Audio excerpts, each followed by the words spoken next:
I'm filming my Miss Saigon review the day after the performance because it's given me time to dry my eyes and not look like such a weeping mess, because believe me, I left the Prince Edward Theatre like, ooh, altered, I would say, somewhat as a person.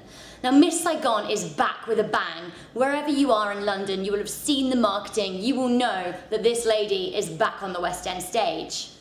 Now, I absolutely love a Claude-Michel Schonberg and Alain Boubil kind of duo musical, so they're the guys that brought us Les Mis, which is, in my opinion, one of the best musicals in the world. Now, Miss Saigon could rival that title with their absolutely fantastic music. Miss Saigon juxtaposes kind of big show-stopping numbers such as The Heat Is On in Saigon with slower, more insular and emotive numbers such as Sun and Moon, which really strike a chord with the audience. Now, what I really like about the musical score is Ellen's new song. Now, she used to have a song called Now That I've Seen Her, but this has been rewritten to a song called Maybe, and I think that Maybe really provides an extra depth to the musical. Ellen's sad that her husband loves somebody else, but she's willing to let him go. It's heartbreaking. Equally as fantastic as the music was the cast. Now, on the evening that I saw the show, I saw understudy Kim, who is Tanya Manalang. Now, she blew me away. I don't know how many times she's performed the role, but I certainly hope that she gets the chance to play Kim again, because seriously, she was fantastic.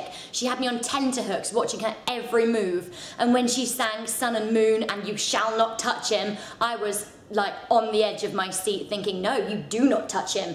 Equally as brilliant was Alistair Brammer as Chris. Now, I wasn't really sure about Chris personally in terms of emotional connection, but Act 2 kind of gave him some redeeming features, and I do think Alistair Brammer, the set of pipes on that man, wow. I really loved the casting of Ellen as Tamsin Carroll. Now, I've seen her in a couple of productions before, and I thought that she seriously sang the roof off with Maybe. I really liked Rachelle as Gigi, however I feel the character is a little bit underrepresented. She could have done with an extra song. Now, despite absolutely loving the music, I do think that some of the songs were a little awkwardly placed. For example, in Act 2, the American Dream came just after Ellen's Powerhouse song. Now, by this point, I wasn't interested in the Engineers' American Dream, I just wanted to know how the love triangle was going to resolve.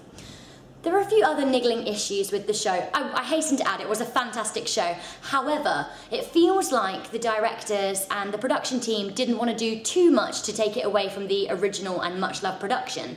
For example, I very much liked the setting in Asia, so for example Vietnam and Bangkok. I felt like that was spot on. However, I feel like the USA setting was certainly lacking. So if you can bring on a helicopter for Act 2, a helicopter live on stage, I would expect more than just a painted backdrop for the USA.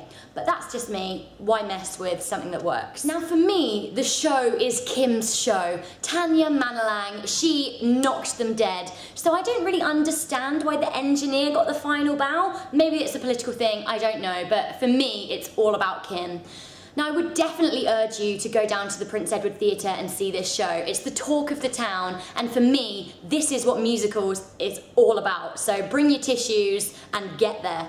The heat is on in Saigon. Is there a war going on?